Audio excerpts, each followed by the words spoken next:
Here begins the story of a man who had a dream one night.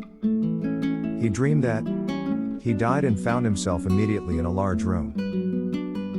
There was a huge banquet table filled with all sorts of delicious foods in the room. Around the table, people were seated who were hungry, but the chairs were 5 feet from the edge of the table. And people apparently could not get out of the chairs, and their arms were not long enough to reach the food. In the dream, there was a single large spoon, 5 feet long. Everyone was fighting, quarrelling, and pushing each other, trying to grab hold of that spoon. Finally, one strong bully got hold of the spoon in that awful scene. He reached out, picked up some food, and turned it to feed himself. Only to find out that the spoon was so long, that as he held it out he could not touch his mouth. The food fell off. Immediately, someone else grabbed the spoon. Again, the person reached far enough to pick up the food, but could not feed himself.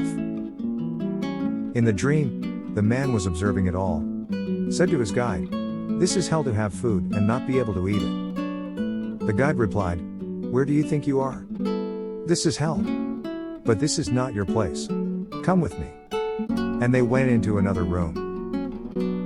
In this room, things were the same as in the previous room. People were not able to reach food because of the same reasons. Yet they had a satisfied, pleasant look on their faces. Only then do the visitors see the reason why. Exactly as before, there was only one spoon. It, too, had a handle 5 feet long. Yet no one was fighting for it. In fact, one man, who held the handle, reached out, picked up the food, and put it into the mouth of someone else, which ate it and was satisfied.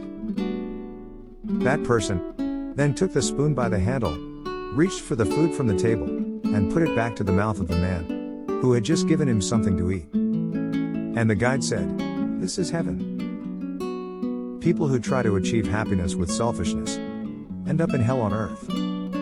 If you live by the laws of God, and choose to look for people who have burdens, you might be able to help them.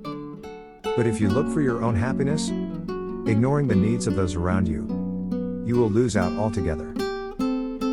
So, help the needy around you. One day you will get it in return.